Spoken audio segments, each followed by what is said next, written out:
Science tries to keep up with ancient technology. We create the machines and devices in order to communicate with new realms, but shamans were embodying this power without any device. Shamanism as a phenomenon was born since the human being first time realized that everything is interconnected. The more you suffer, more powerful shaman you could become. Something was calling me to go to the West, and I just missed that silence. Imagine with all of these sharp, fresh sensations, and in a pure environment, people are awakening and they are more curious about Earth, learning from the nature. I'm pretty hopeful around the human's evolution. We need to evolve and then keep changing the direction, like shaping the direction of the evolution. Everything has a song and sings that song. We just need to listen to it. My nest is such a beautiful, such a powerful place that still calls me every single dream, every single time when I go to sleep. All my dreams happening in my homeland. The place called Yakutia. You perhaps heard about Yakutia, but we Sakha people, indigenous of one of the indigenous tribes in Arctic Siberia, we call ourselves as a Sakha, and our land is Sakha Sire. So it's a land of Sakha. It is situated in a mostly northern part of Russia, northern eastern part of Russia, and it is the biggest area in the country. It would have been the sixth largest country in the world if it was an independent. So it's large, vast land with 4 seasons, very cold winters. The temperature in the winter time in January can drop to negative 96 Fahrenheit or 72 Celsius. So that was the world record. And so I was born in a small village called Usküele with 300 people. And that's the village where my grandfather built with other fellows. Because before that, in his childhood and in his youth, they were living in the middle of nowhere in deep, deep taiga. Like imagine as you mentioned, no electricity, no heating system, no water running through the pipes. And then the source of heat is the fireplace. The source of heat, another one is cattle that lives together with you in one building but separated with a wall. So they would provide their body heat. And he grew up like that. And he brought electricity and built a village during the Soviet Union because people were believing in a future with education and light and prosperity and innovations. And basically, I was born in a world where our grandparents built. And the village is situated in an ancient river. So it has hills on the southern side and in the northern side with large and birch trees. And in the eastern and the western side, because it's a river, it's a wide open. And then you never know where the wind comes from and where it blows to. But you know it's from the direction of the sunrise and sunset. So I grew up just yearning for those equanimous moments during the summertime. There's a very special time where with sunset, where there's no wind and so quiet that you can hear the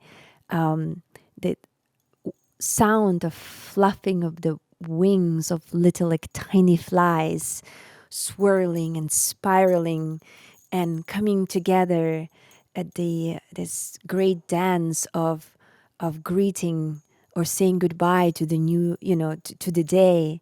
And I loved sitting in one of those days on the top of the fence that my grandfather built and just looking at the west where the sun sets, and I would feel that something was calling me.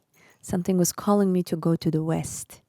And I loved that moment. And I discovered that it's very similar to what Buddhists say equanimity, this calm, peaceful state of mind, body, and soul all coming together. And I just miss that silence. Oh boy, back in my homeland, the silence where you can hear this little insects flying, or just a little bit wind blows and it touches the surface of the leaves of the birch tree, and you can hear that high frequency, that orchestra, the song that comes from a little movement in the nature, and you can hear the tail of the sound of the birds calling each other. For example, cuckoo bird, one of my favorite, because that's a sign of spring. They call each other like from southern and northern hills, and it means, oh, our spring started. So it's in May, around middle of May. And then the elie, a brown kite, that majestic bird that flies so high in the sky, and they come with summer. So when they do this sound, we recognize the arrival of the summer. So I grew up in that so innocent, pure, and yet very powerful land of silence, and this minimalism. Our trees and plants, they're not that expressive as here in the United States and in tropical places. I can see there like look at me. I am this. I am that. I can do this shape. I can follow the sun like this way. And then they're like a giant, like huge competition, of the trees. And back in my homeland, they're very modest and shy, but they're very resilient, and we can survive this minus 72 Celsius winters, and that minimalism puts you into meditative state. But if there's some expressive, like one of the elder trees in the middle of nowhere, those are usually targeted by shamans to do some rituals, and they become shaman trees. So the whole background that I grew up is a believing in power of nature, and believing in shamanism, believing in this phenomena that of human and nature relationship. Fascinating. There's so much in there. And you mentioned that the word to know, shaman is to know. Can you help us unpack that a little bit? Because I think there's so many interpretations of what the word shaman means. And I think some of it's even surrounded with certain bits of taboo in and around that space as well. And I'd love to sort of get your insights as to why you think that is. And I mean, I've got so many questions about the sound of silence, the summer and the trees, but yeah, let's start there. Yes. It's a part of shamanism, right? The trees and silence and sounds and cold winters. That's the way how, I guess, shamanism as a phenomena was born, since the first, like human being first time realized that there are us, there is a nature, and there's a cosmos, and everything is interconnected. And this phenomena actually widespread everywhere. There's so many shamanic cultures. The word shaman comes from Tungu's word called saman, and it means a person who knows. Shamans are people who can travel between the realms, meaning they can be in a different state of consciousness and retrieve very important messages from those unseen worlds in order to help community or the sick one. Shamans are multi-talented people who were spiritual leaders and who were doctors, who were entertainers, herbalists, bone adjusters, who would do non-surgical operations on people, who were great storytellers, and just good-hearted people. But some of them might fall into, because they're all human, they can also embody the dark side of the human consciousness and go into competition and even fight with each other. Um, but the main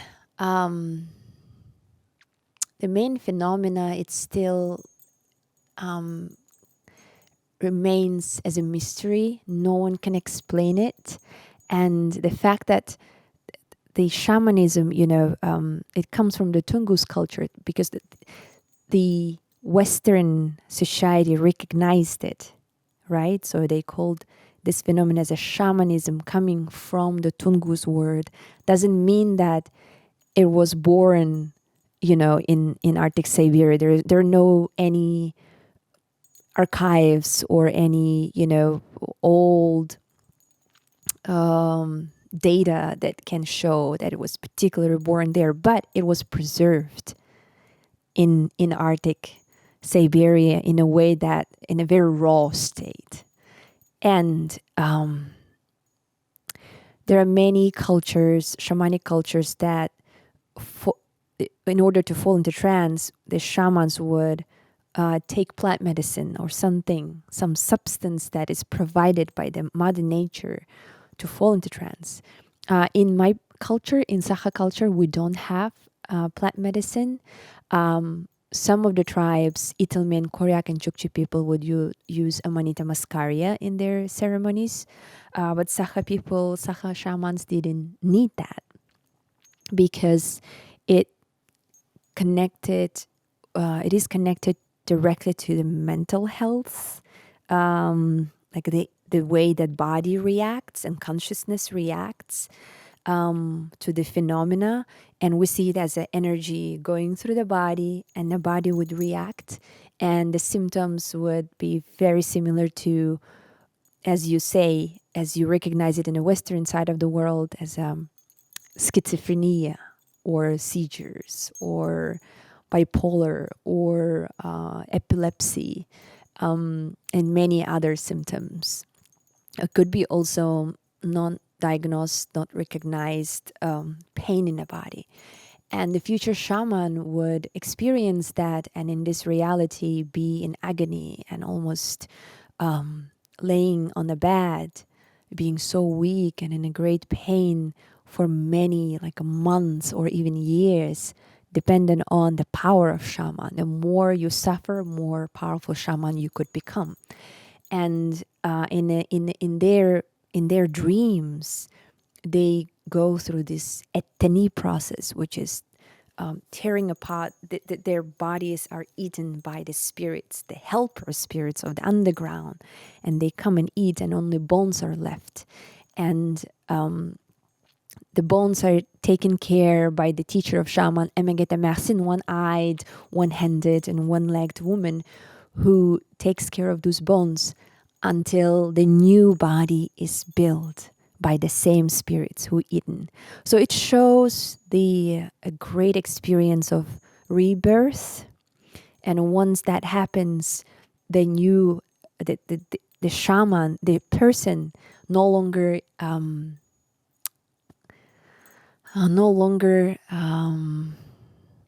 a human being, like the normal, no longer lives the normal life, but becomes a shaman, a healer, a great healer of the land, of the community, and of the people.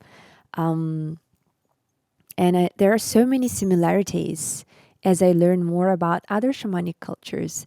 This whole process of rebirth, of becoming shaman, exists in many cultures.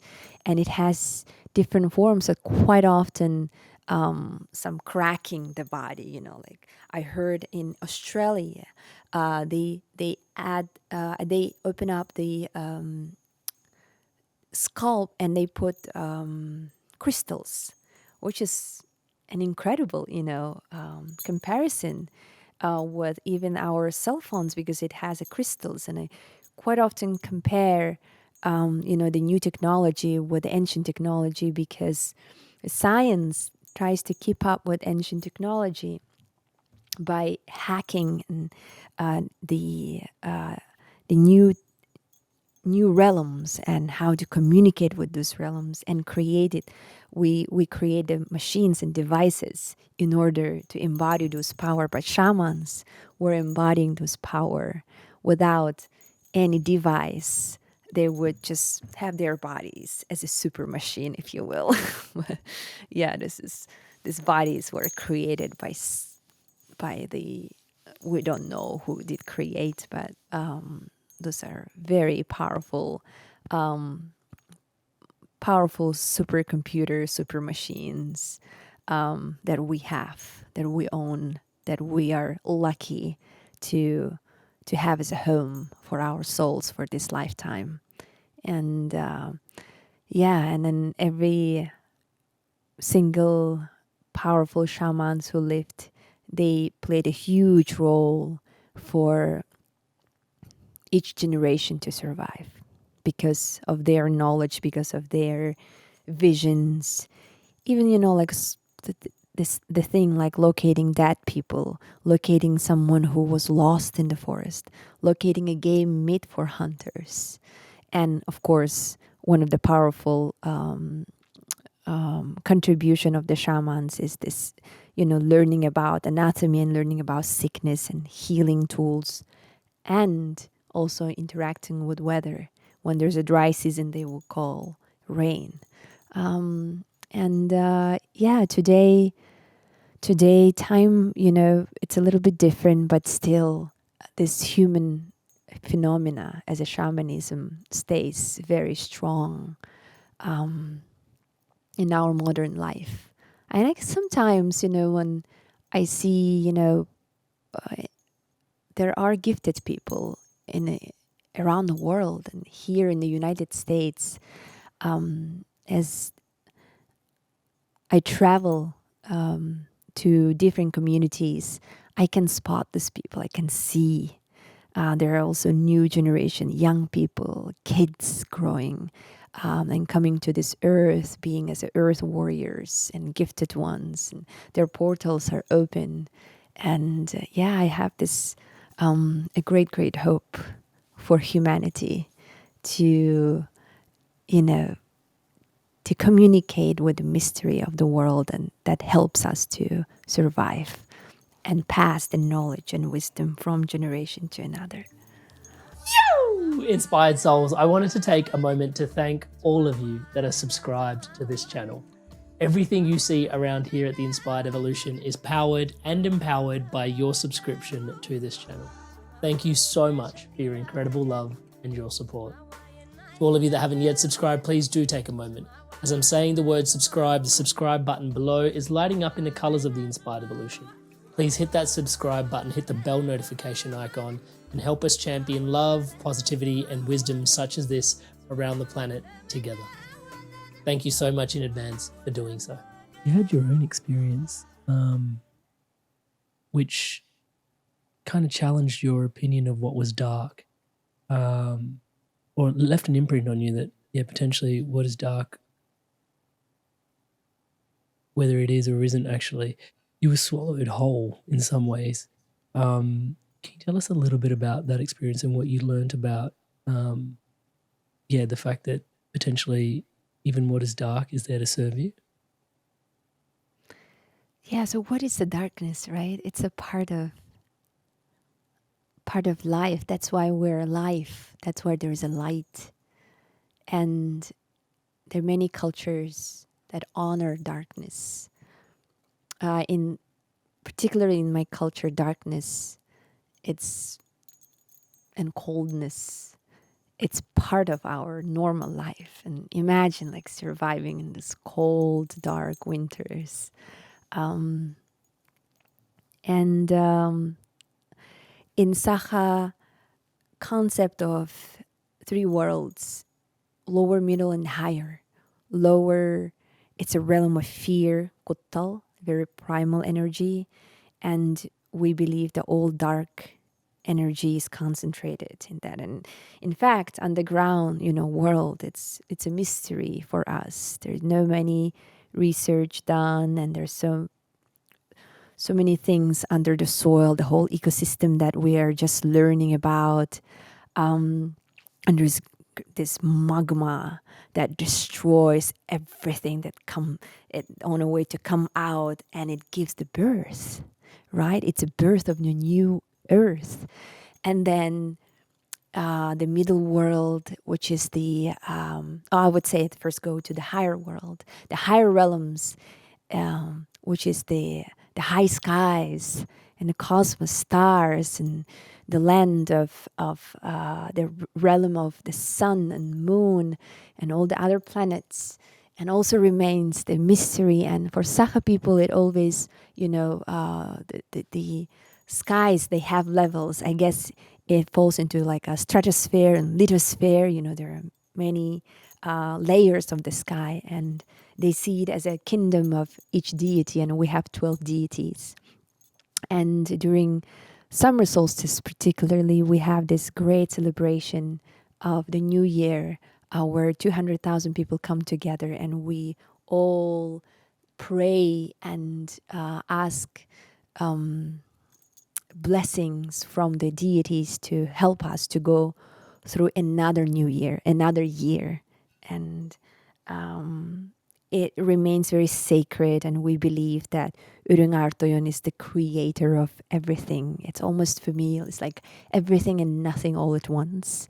And then the darkness and light, these two worlds, they create the middle world. And the middle world, we call it Ortodoidu. And the middle world, look at it as a dance of the lower world and the higher world. The dance of Kuttal and Mahtal, the dance of fear and gratitude. And it becomes love. So we see the middle world as a manifestation of love, Taptal.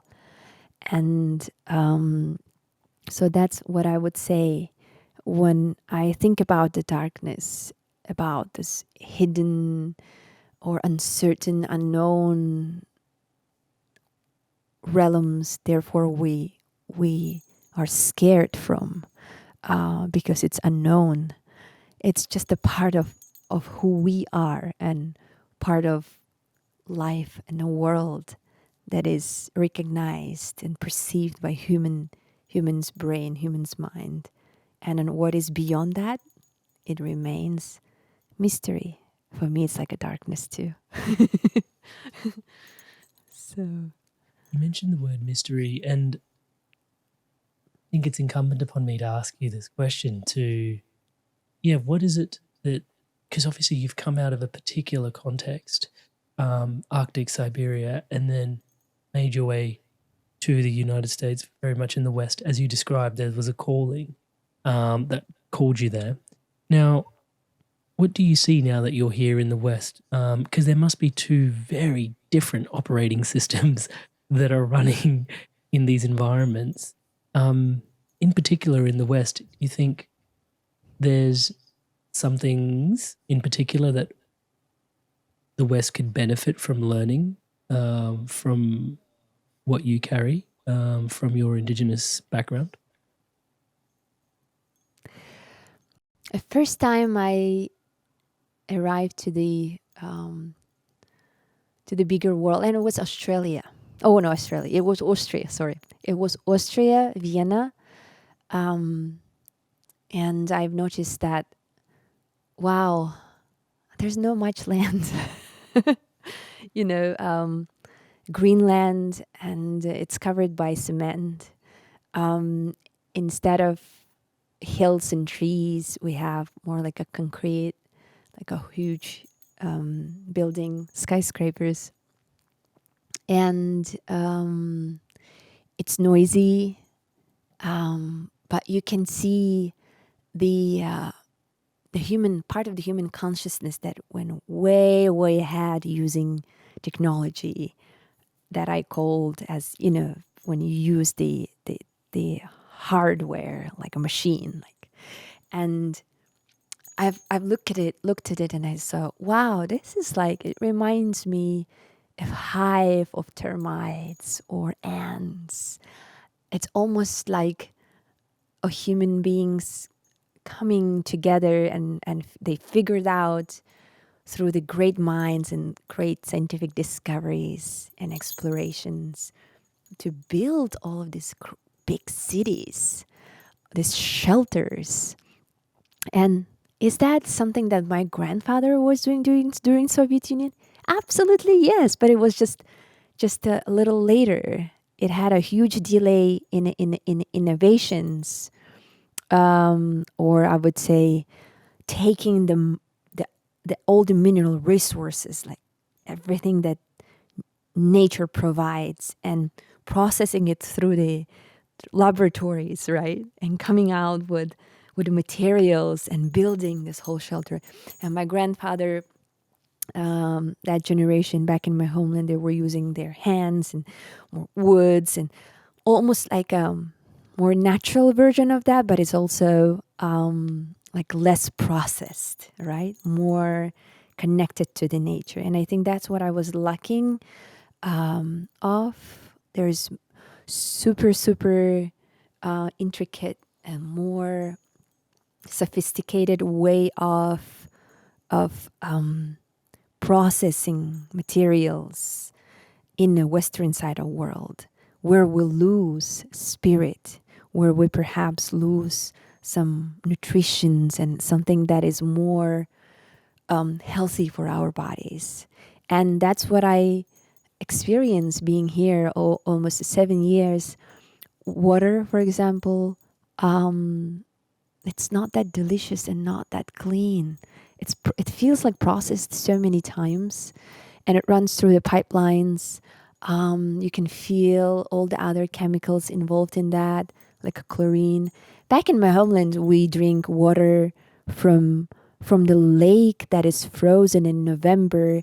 It's like a giant, I would say, like a ritual for men come together and harvest this water as ice cubes and bring it to the families and share it in the community, so we can have our drinking water.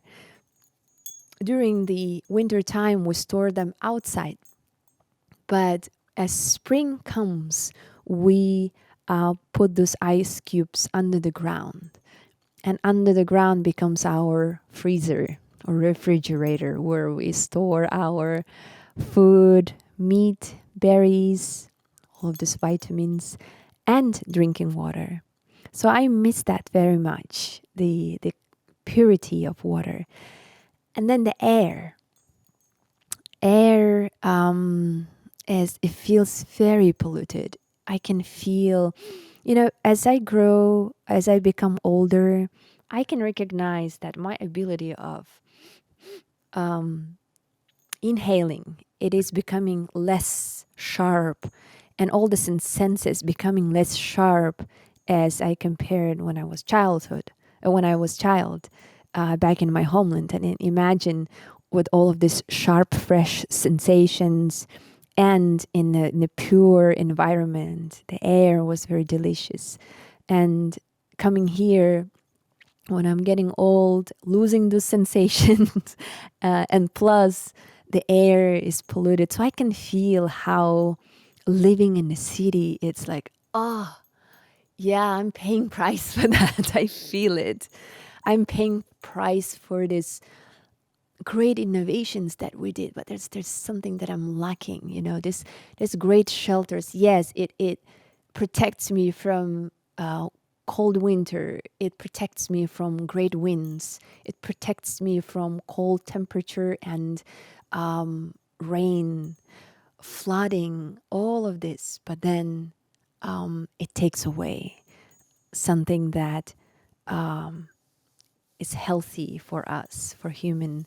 And perhaps, yeah, that's why there is this whole, necessity rising up. I can feel that people are awakening, and they are more curious about Earth. There are more and more podcasts like yours, more conversations, more songs, more sounds, more attention to the Earth, more attention to the wildlife, and I'm hoping more learning from the nature, because nature carries all of this, all the teachings, all of the great technologies, and then we just observe, learn, and bring it into the life. And I'm hoping we can go back to the future. Hi there, guys. I wanted to take a quick moment just to introduce you to my one-to-one coaching. It's something that I deeply love doing. As you can tell, conscious conversation is such a massive part of my life. And having one-to-one, deep, meaningful conversations with people where I get to show up as your brother or as the coach or as your mentor has been such a gift for me personally, and a gift for lots of the people that I have supported on the journey of living a more spiritually empowered, spiritually powered, spiritually aligned life. You don't have to take my word for it. Here's some examples of people all around the world that have experienced profound transformations through this coaching experience. Amrit is a fantastic coach. In a few sessions, he got to a depth that I'd only experienced before working with certain medicines. And he's gone through a lot of the struggles that you're probably facing, and Amrit's been a really strong, supportive figure in my journey. In control of myself. I'm kinder to myself. I actually have that vision and a purpose. I do feel like I'm a better version of myself already. Amazing energy. He was easy to talk to, which made me easy to trust him. Working with Amrit at 9 o'clock on a Saturday morning, and really I was bouncing out of bed. Whenever I get off the calls with Amrit, best money we've ever spent. I would not recommend him because I don't want everyone to know about him, and then I won't be able to book him. If he gets too busy, I won't get my turn. I would say absolutely. There's no way you can work with Amrit for a period of time without being transformed. So if you're considering him as a coach, do not hesitate, because you won't be disappointed. Alrighty, so hopefully that's inspiring your evolution onwards and upwards. And if you are so inspired to evolve, you can book in a one-to-one call with me directly at www.amrit.coach/life. And guys, if I can say so myself, I do think this is something quite special. Most people that I see building things online don't really work with people this deeply, this intimately, one-on-one as things start to grow, just because it is so time intensive. And yet I'm so deeply passionate about the transformation that comes from one-to-one coaching that just isn't available anywhere else. It would be my absolute honor and a pleasure to support your spiritual awakening, your spiritual path, your spiritual unfoldment. It is my life's work. I look forward to seeing you in the call. Back to today's podcast. There is so much of a love for the purity of the environment that is back home for you in Siberia, and yet you're here in New York. And what compels you to be present here? You know, there must be some part of you that is torn between being here and being back home. Is there something that you feel like you're here to do at this particular moment in time that's brought you to the West? Yeah, if we go back to this moment of the equanimity moment, when I felt when I was a child, something was calling me to go to the West, go to the West. And I knew that there is a big world there. I knew that it is part of my path. And later I recognized it as a mission. And because whatever I would do, and I've done like entrepreneurs, projects, and I have degree on economy, and it's kind of being in the matrix, you know. I was one of the best students back in my homeland, but I never stopped singing. My grandmother taught me how to sing traditional songs in order to be part of the great circle of elders, circle of dance called Ohuachay during the summer solstice. And my grandmother taught me traditional songs. So I never stopped singing. I was very active in all the events and singing songs, and it felt it's part of me. and it felt it is my passion. I never thought that it's going to be my profession, but as soon as I opened up the doors of the bigger world that I've never seen before. And it was, by the way, it was guided by song too. So I was invited, to many countries, like in Europe, also in Africa, because of music, because of, songs, because of voice that I carry, and particularly the voice of my ancestors. So I call it as voice of my ancestors guided me and called me to come to this world. And it's almost like a vortex, the energy that is here, and particularly in New York. I didn't put it on my plan. It just turned out to be that I'm currently here. And I always surrender to the flow, and that flow took me here. And I always, say why I'm here, what I'm learning. So it's always a learning process. And I love learning by looking at the environment, looking at the people, my surrounding. I haven't read, many books in my life, but I'm reading my own book. And each book is somebody's experience. And later I can read something that I'm interested in and find some similarities. And I'm like, oh, this is a reassurance. Somebody also experienced the same thing. And so in that great journey of learning, I've also noticed that there's so many communities, and communities that they need for, opening their own voices and expressing themselves. And expressing themselves in order to communicate with Earth and communicate with community, with each other, with other human beings, and with themselves. So I've noticed those things, and everything that I've taught by nature, by elders, by my grandmother, by my mother and grandfather, it's all coming into this, building the entire ecosystem. Small ecosystem, we'll see it's all naturally, growing.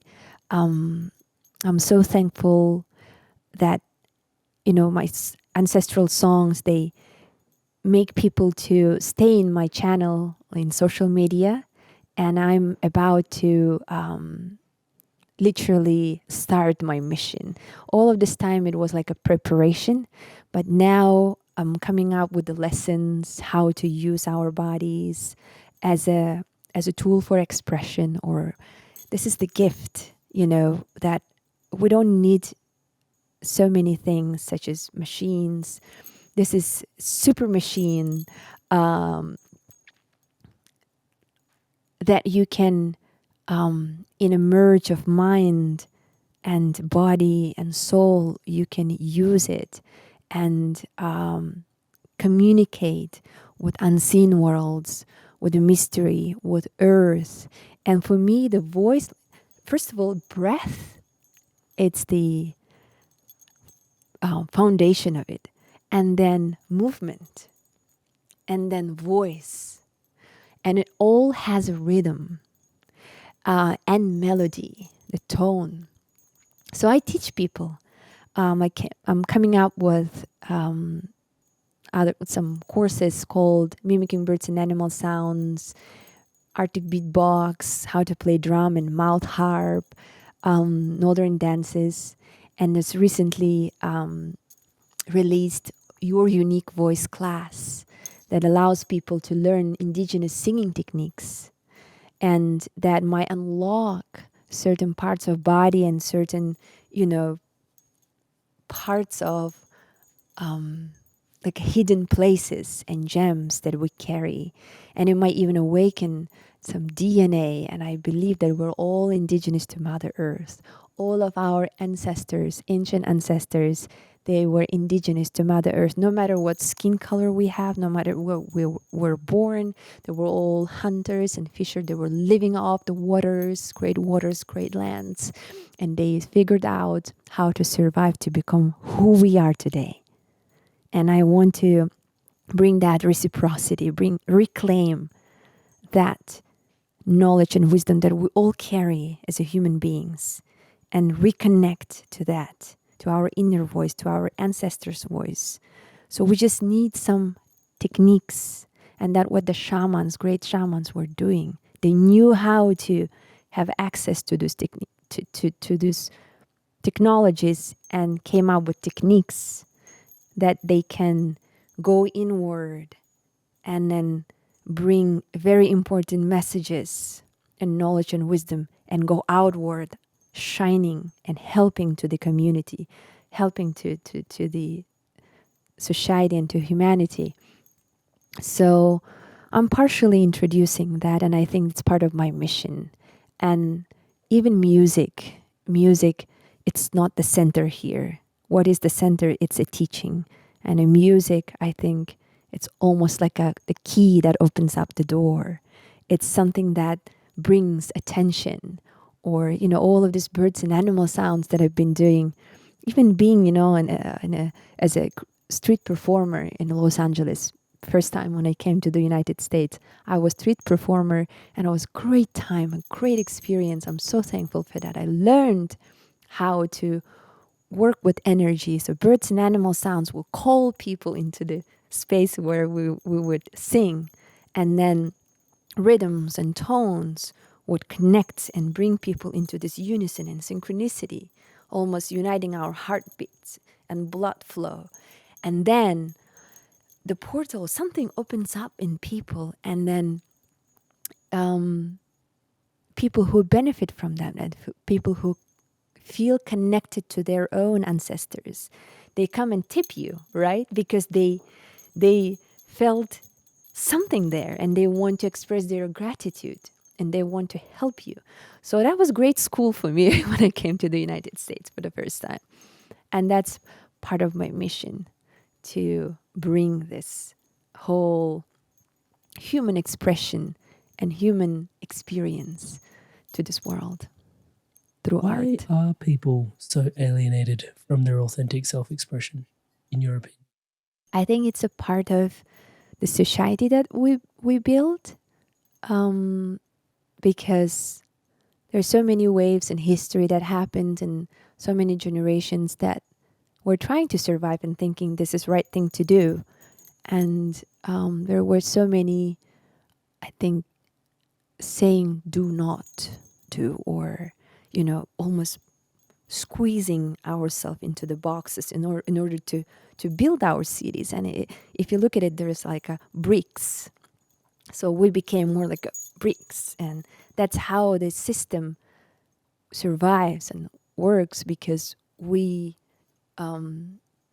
became largely populated as a human beings around the world, and you need to take care of those people. In order to do that, you build systems, and to take care of the large amount of population, it requires to do, to push people into the concrete bricks and the boxes. And I think it's just a part of the evolution, where as we're human being, very fluid and spiral inside of us, I think we understand that we're coming to the point that, okay, we can't do this anymore. We need to evolve and then keep changing the direction, like shaping the direction of the evolution. So it's part of it. Being rigid inside, as our perhaps parents or society taught us to do, it's a part of evolution in order to go this way. So I see it as a essential part of it, and there's nothing wrong with that. It's just goes a little bit longer and slower in a bigger cycle. So I see it as a cycle of evolution. It's part of it. inspired soul, lumen being, join in on the conversation. I'd love to hear from you in the comments below. What are your biggest takeaways from today's episode? Is it the 3 different worlds that we live in, the roots of like what it's like in Arctic Siberia, like the power of sound and therapy and healing and all the different, my goodness, there is so much in this conversation with Snow. She's likely to come back on the podcast in the future as well. So if you'd like to ask her some questions, leave those in the comments below. She might just actually reply back to you. She is active on socials. And if there's any other questions you'd like to ask, leave them below. Any comments, what you're taking away, leave them below. And I'd love to join in on the conversation with you in the comments. See you there. There's a little bit in this conversation at the moment, well, not a little bit, there's a big deal of as within, so without, because as you're describing cityscapes and landscapes in this concrete sort of boxes, and we're very much insulated from the land, as you described the first time you came to Austria, not Australia, damn it. You came to Austria. There's the concrete, and it's insulating our connection to the land in some ways. Obviously the land and its spirit and its energy is always underneath that. Yes. But that's sort of boxed in, and then as you're describing society and also like our alienation from our authentic self-expression, it's kind of like this boxing in. There seems to be this juxtaposition between insulation and the inherent connection to nature, which is more wild. Yeah, absolutely. I think it's just a part of human experience again, a part of survival, part of the way even perhaps the universe behaves. This pull and push, two opposites, light and darkness, right or wrong, cold or hot. Those opposite energies, they are in a great dance, and then sometimes one dominates the other, and it just happens in a big cycle. That's why it feels like we're stuck, but it's all moving, it's all changing, it's all impermanent, it's all coming and passing. So that's why I'm pretty hopeful around the human's evolution, and I'm just living it in a way as it's supposed to be, and in that I find my freedom, my own freedom, because I can also get stuck in my own ideas, belief system, or whatever, my pain or my rigid mind, but just surrendering and knowing that everything is impermanent. It just makes me to flow more, and yeah, that's where I find refuge. Love that. One question, if I can be so selfish for myself, drumming is one of my happy places. Wow. And it's, for those tuning into the podcast, they may not know that actually about me. And you actually refer to the drum as a horse. I'd love to download some wisdom around drumming from yourself. Why do you refer to it as the horse? And let's start there. Drumming is, I think, essential part of life, because I wish I was a drummer when I was a child. I wish my mom gave me to drum classes, but I'm keeping up. I'm awakening the inner rhythm. I believe that everyone has own rhythm inside, own biorhythm that becomes part of the great song of the entire universe, or your even environment. Like each land, I believe, has own song, and as song has a rhythm, has own beats and own groove. So you can groove with lands, you can groove with birds, you can groove with water, you can groove with person, we can groove with your pets. So everything has, in my world, in my understanding, a song, and sings that song. You just need to listen to it. And when I say the drum is horse, it comes actually from shamanism, from the shamanic concept from my homeland. Shamans see their drums, and a drum, we don't call it just a regular drum. It's very sacred, called dungur. There's a Saha word for that, dungur. And not everyone is allowed to play dungur unless you are a shaman and you got initiated to. Because with every beat, you will believe that you awaken the realm and you're ready to travel. For traveling, you need a horse. So for Saha people, as we are horse herders, that animal is an important part of our survival. And the horse,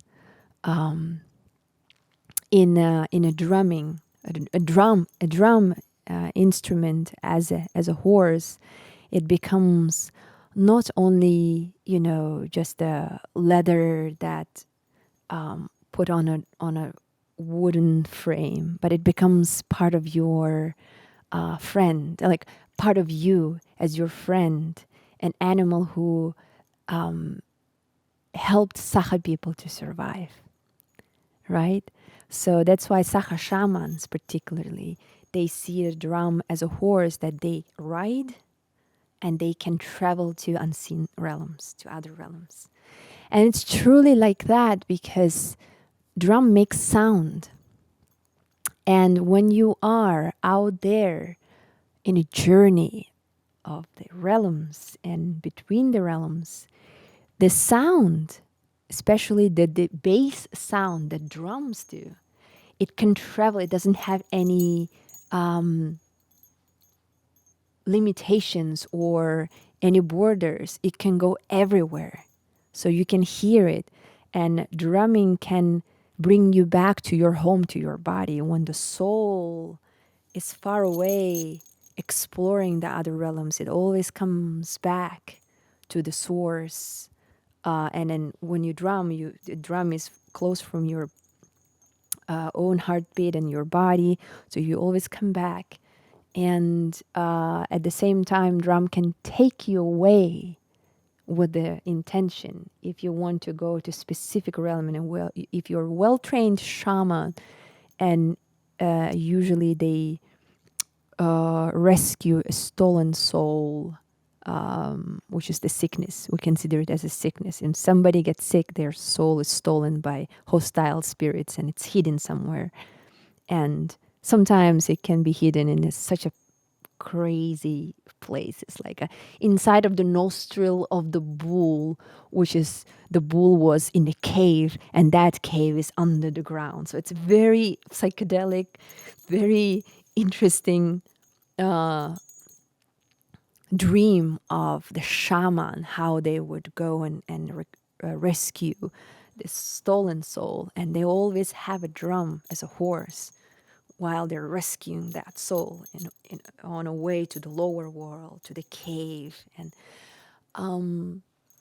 the drum feels that way. On one of my journeys, it felt like if I stop drumming, I'm going to die. If I stop singing, I'm going to die. So it was very survival for me. Yeah, that's where it comes from. A drum as a horse. When you came to the US, your drum was stolen. Can you describe what that meant to you? My first drum that I received back in my homeland, which was made from reindeer skin, and it was a very traditional one. It was stolen upon my arrival. It just happened so soon, right before my first. It's not a performance. It was introduction to the ceremony. It was in a somebody's mansion in Beverly Hills. There were some doctors, psychiatrists, and artists and musicians came together. They were very curious about more like a raw version of what I do. And so I was connected to my drum for 10 years. and I got a permission to drum from Save Tungus shaman back in my homeland. So he talked to spirits and asked permission, can I drum or not? And then the answer was yes. So that drum was also such a great horse for me to ride and to visit, like literally visit other countries, because I would drum and sing, right? And that's what I was booked for or invited for. So, and then all of a sudden, that was, I lost my drum under such a stupid circumstances, I would say, like such a ridiculous circumstances, and it was just gone. And I was crying for 1 week. It was great loss for me. And I communicated with one shaman, and she said she interpreted it as a sacrifice. As soon as I stepped in this land, American continent, where this land was also, there were so many prayers and so many ceremonies by native people of this land, and also suffering and pain and blood. So, and I didn't do a proper, I guess, the ceremony how our elders would do, like bringing an offering, food that you cook, kumus, the white beverage, fermented milk that you pour, and you ask from the fire, spirit of fire, Khatantemerie, to drum in this land, to awaken the spirits, to communicate with the local spirits. So I didn't do that proper one because I didn't have my vessel, or like my little my little fireplace kumuluk that I had after, but I didn't have that, and I found some reasons to do that later. But you see how it was just, in my world, it was taken as a sacrifice in order to give me something in the future. So if I want to receive something in the future, I must have given something at that time, which I didn't do. We usually give the white horse hair. We give it to the spirit of fire, along with food that we cook, alaje. It's like a pancake, traditional pancake, and the butter and white beverage. So, and as soon as she told me about that, my heart, was in a peaceful, and my mind and my heart were in a peaceful state, because it felt like, okay, I've given something very important, very valuable for me, which I was, back in my homeland, I was even sleeping with my drum together, so it's next to me. And sometimes I would talk to drum as my best friend, and I lost my best friend, so it was huge for me. But then I was thankful. She said, you're lucky you didn't give your health, or something terrible didn't happen to you or to your family member. So you should appreciate that. And that's very serious in my culture. Shamans usually they sacrifice something. There's some family member becomes sick, or they become sick. There's this whole dynamic of giving and receiving. It's very highlighted and very very sharp and very present in my culture. This giving and receiving, receiving and giving, and yeah, I'm lucky. I have my elder shamans who visit me and they guide me, and I'm a humble student. I'm a very humble student of all of this great mystery, and I don't call myself as a shaman because I know who are the shamans, and there are like hierarchy. 12 sky shamans are the most powerful, who can communicate with weather and heal people. So I'm doing my own, contribution here, what I've learned, and I believe that art can heal people. So that's what I'm doing. It's interesting, yeah. This concept of giving and receiving. A very dear brother of mine, actually the best man at my wedding, teaches this whole concept of aini, in terms of in order like his tutelage is from South America, and as we've our connection with prayer is a bit muddled in that we ask without giving, and this concept of in order to give to receive is quite a Yes. profound one, Yes. as you were just describing. And that took me back because for my 30th birthday, actually feels like a lifetime ago, touch wood, my wife actually gifted me this opportunity to build a medicine drum with a local medicine man here in Indigenous Australia. And he actually, in his wisdom, put us in a sweat lodge. There was 6 or 7 of us looking to birth a medicine drum. And he had the skins on the fire, and it was the hardest sweat lodge I've ever been a part of. Like at some point, it literally felt like my face had melted off, and I was literally just the walls of the yeah. And afterwards, there was a conversation that we had, and I said, "Look, I've done a sweat lodge or two, but this was something else. Like, why the push to push us to these limits so hard?" And his reminder was, an animal gave its life, and you're taking on this skin. There's a bond being forged, something to be mindful of. Like, there is a lot of suffering and death, in some instances. And for you to really realize the impact of, what's been sacrificed for you to receive, you must also, give your water, give your blood. Yes. Such word, which is profound, and yeah, very much interesting to sort of see the energy and the frequency of that particular drum. It's a buffalo skin. Yes. And somehow, I don't know, it doesn't go out of tune, which is really dope. I don't know what's up with that one, but it's it's really, really interesting. Really interesting. The 12 Sky Shaman's drum is made from bear skin.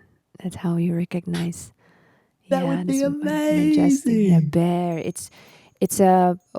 We don't hunt bears without purpose. It's forbidden. It's taboo. Of course. But bear comes to you where there is some situation and survivors of bear attack also, can bring in. And the bear medicine is powerful. And then the bear skin, it's so rare. So the 12 Sky Shamans, they have bear skin regalia. Their cloth is made from that, and also drum. And it's very interesting how, this whole relationship between fire and shaman, the way we bow to the spirit of fire, it provides, of course, heat, food, everything. But also, particularly with drum, you tune your drum by sitting in front of fire. So it makes so much sense the way they were sitting for hours and communicating with fire, At the same time, there was a practical thing happening, right? Like a drum would be tuned because my favorite drum, it has a tuning keys. It's more like a musical, right? So from venue to venue, from one state to another, the cities, different environments, and I have to jump into sound check and do concert quickly.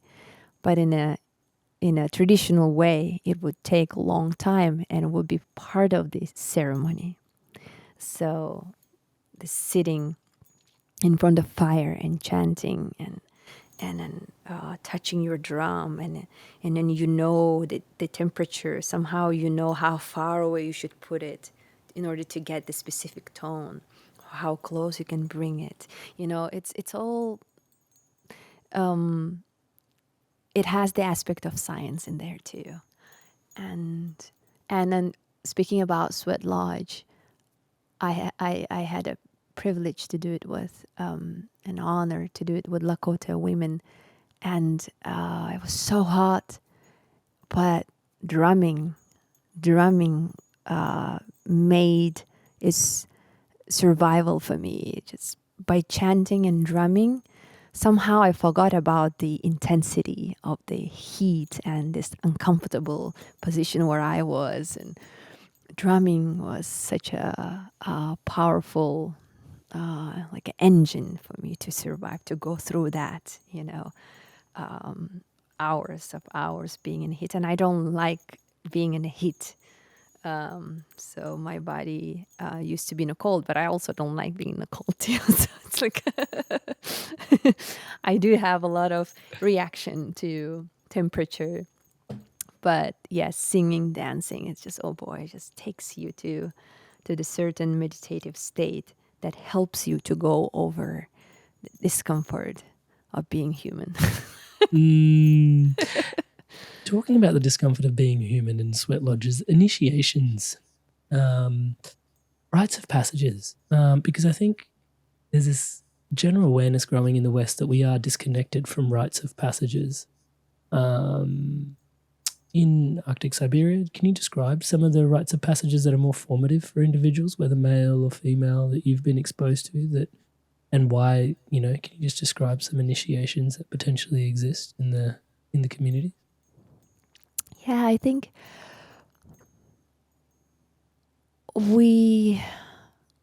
our ancient ancestors were all surviving by doing those rituals, rite of passages, and they were living as a communities. And in the community, women who give birth, elders who die, or a young boy becomes an adult, a man. His first hunting, he receives first hunting tool, or a wedding, or first lovemaking. This is all for me like a rituals of life, and we've forgotten this, or we replace them with other rituals that we even don't notice that they're rituals. We wake up, we brush our teeth, we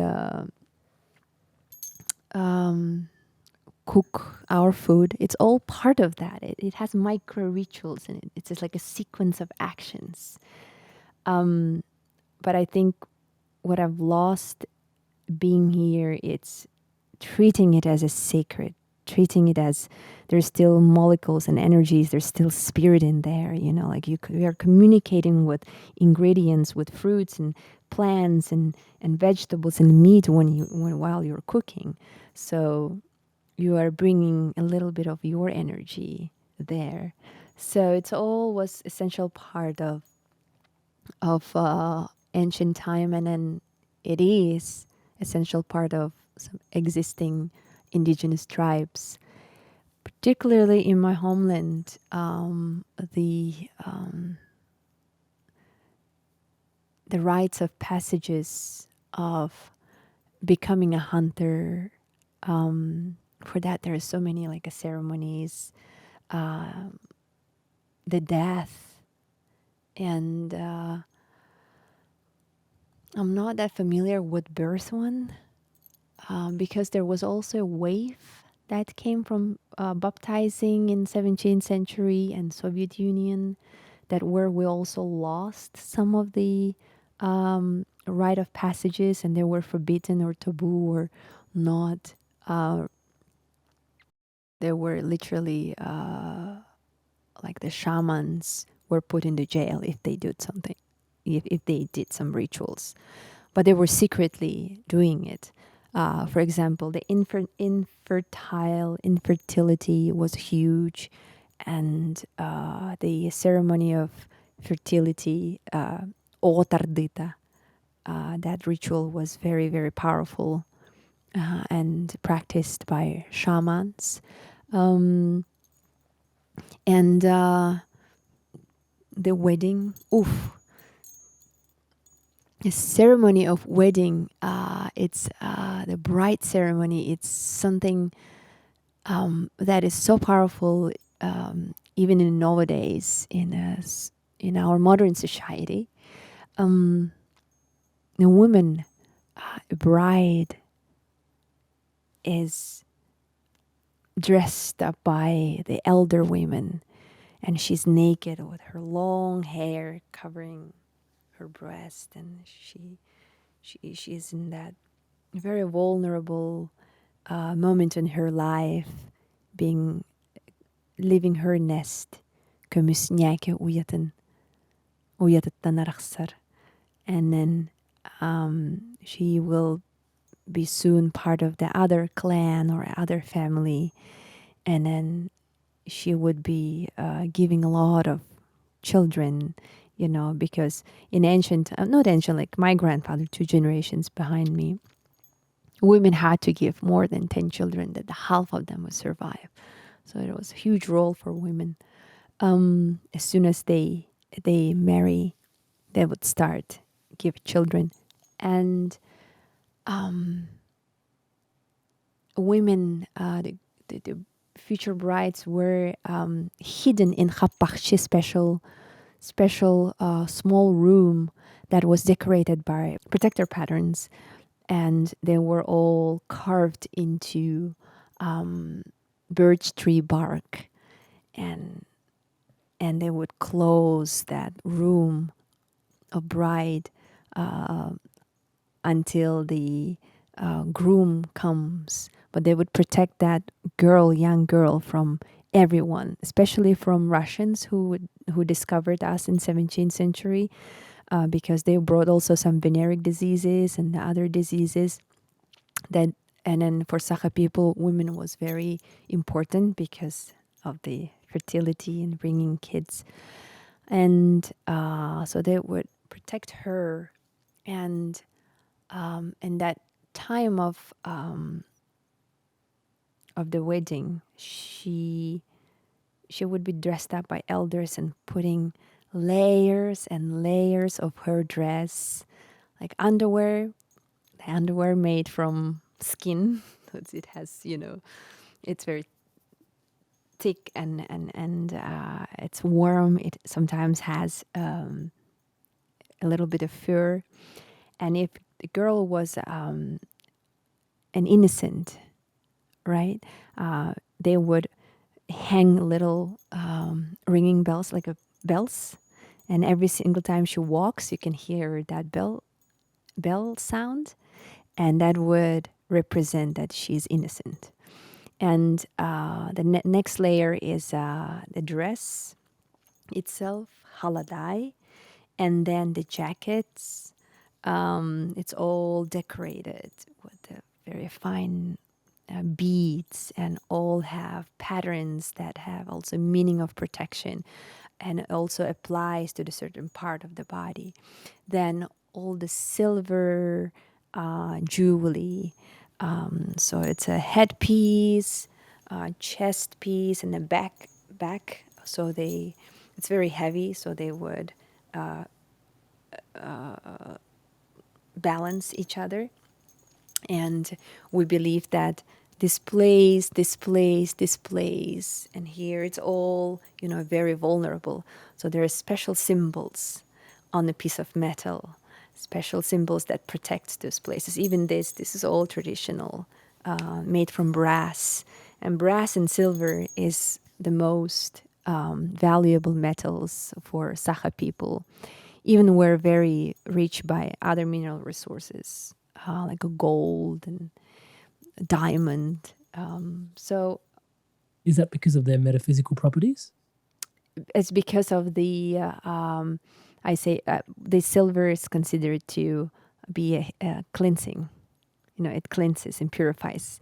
And then you can see the scientific, proves that silver can kill some certain bacteria, or later, the science can prove certain things, like brass also, and a copper, is perhaps energy wise, the way it is good for body, the way the abilities of how it passes the energy, or cultivate the energy, or accumulate the energy. Like each metal has own intelligence, and silver and brass are very valuable for Saka people. So they would put that heavy, heavy jewelry on the bride, and then on top of that, the fur coat, even more heavy. Like so many layers. The fur hat, fur coat, everything is, and the mask. So they would cover bride face with mask. And her, like we say, bride takes everything with herself, like all of her, how you say that, will or goodwill, or all of, yeah, The all the goodwill. accumulated, Yeah. yeah, Goodwill. goodwill, yeah, with Yeah. herself, and it's on her clothes, like all of these layers of protection, and that is still practiced, in my homeland. Those rituals, and those are huge. I hope that when I was dreaming as a little girl to have that giant ritual of when I get married. So yeah, that would be beautiful. And as for the other rituals, yeah, there's so many other small rituals of, like a connecting to the certain elements, like a fire, water, earth, air. And I'm looking at, like through the prism of Westerner, because I lived here enough to see to connect with the mentality of the Western people. So I learned a little bit, and then I'm looking at my people through those eyes, so I can learn as an outsider from my own people. And it's amazing to be insider and outsider, like those two perspectives. And the same here. So I learn through my indigenous eyes about the Western side of the world, being an outsider, but also being an insider. So I like being a bridge. Yeah, I was going to say very much the energy of a bridge there. Yeah. I wanted to ask you, your grandmother, amazing, incredible, obviously teaching you to honor song lines and song and downloading through music, and then your grandfather settled the village. And how did they meet, the two of them? Is there a story there? Yeah. My grandfather was a hyperactive person, like building community, building a village, and that generation, specifically being part of Soviet Union, everybody was singing, dancing, and even he was playing, the instrument. They had an ensemble, like a band with traditional instrument. And my grandmother was singing too. She was a great singer. So they met in one of those event, the community event. And she's from different. She is from different part of my county. So there are 36 counties in my homeland, and each county has like 10 villages. So she's from different village of the same county. And she is a great teacher. She was taking care of orphanage kids and teaching music and taking care of these kids. My mother is a great. She has a very good sense of tone, but she doesn't have a powerful voice. And my father has a powerful voice, but he doesn't have a sense of tone. So, yeah, but I grew up with that father's presence. But my grandfather was a provider of masculine energy. So the entire family, the entire family is very talented. And unfortunately, my grandmother passed away when I was 6 years old. She, in that short period of memory that I have, memory of her that I have. It's all about, like singing. And I even have a cassette where she was teaching me traditional songs and where I was actually singing for that little recorder. Or I don't know how did they do that. My uncle, he was into technology, and so he recorded that little piece where I can hear my grandmother's voice teaching and guiding me. And I had such a powerful voice. Oh, wow. Now it's just lowered in a tone. When you're a kid, it's so bright and so innocent and so unconditional. Like, no fear, no conditions for yourself or rigidity in your voice. It's just all flowy and so powerful. Yeah, it's nice. It's nice to have that. And yeah, my grandparents are such a beautiful people. Such a, you know, they were all dreaming about powerful future and helping it to build and meeting each other in that, very inspired time of their lives. Even the culture was, oppressed, and they lost some of their roots. In Soviet Union, they were trying to make everyone even, and the same. They never stopped singing. They never stopped dancing. And that's what I inherited. And it's just wonderful to have that and to remember it. Reverend, it'd be remiss of me to not acknowledge that at this particular juncture in the podcast, as we start to wrap up, that it stands out to me that listening is a big component of it all. Even as you mentioned, growing up, just the type of silence and being able to listen to, the wings of the insects as they beat, but also just the way that, you're listening to the Western culture from an Indigenous, worldview, and then listening your Indigenous culture from a Western worldview, and, listening, active listening, being present.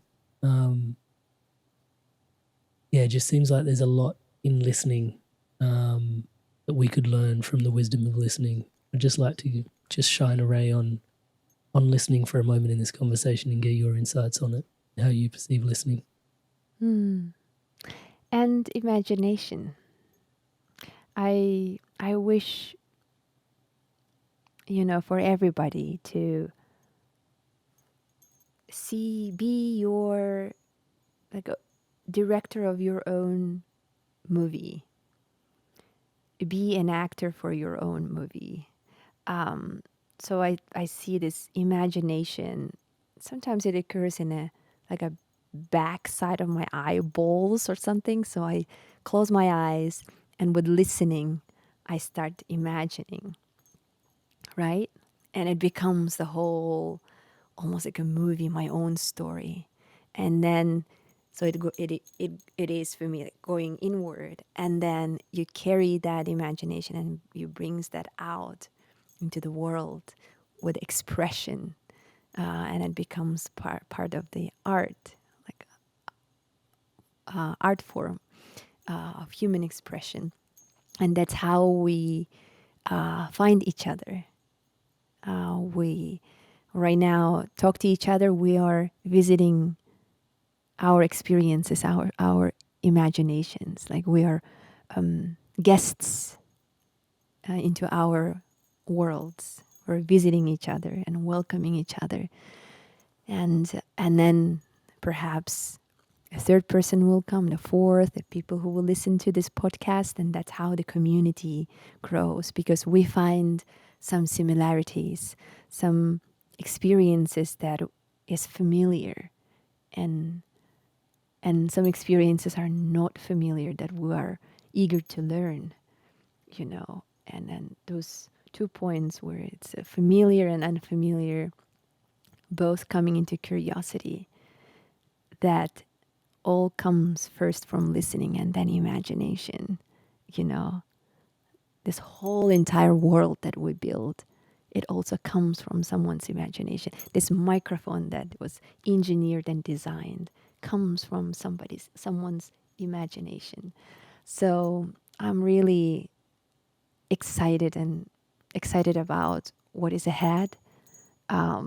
As a humanity, where we're going to, it is definitely a very interesting time. So we just ride our horses and and travel between the realms to learn something from those worlds and bring it to humanity.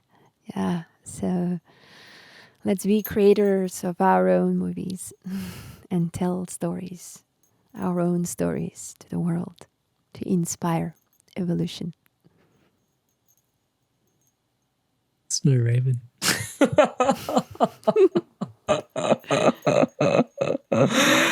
My goodness. Thank you so much for sharing yourself so abundantly, so openly here with us today. And also, thank you so much for you. Just the way you are bridging, like you use the word, so many worlds, so many, there's so much in there that you're serving as a bridge at a particular time, and not without its challenges, and so just wanted to honor you and thank you for carrying what you're carrying and sharing what you're sharing so abundantly with us today. Thank you so much, Sister Bear. Really appreciate you. Thank you for doing this with us. Thank you, Amrit. Thank you. I've been swimming in your nectar. You know the nectar, Amrit? Means nectar, right? Yes, it does. Yeah. Yes, it does. Touch wood. The nectar of your positivity and your curiosity. Thank you so much. It is shining from you and may it shine for a long time. Touch wood. Thank you for your blessings. Thank you. Boom! Can you include that boom in the end? That's amazing. I love it. Yes, I can do that. You inspired soul, you made it through to the end of another incredible episode. Thank you so much for your inspirations to evolve. It is such an honor to be your brother walking this path by your conscious side.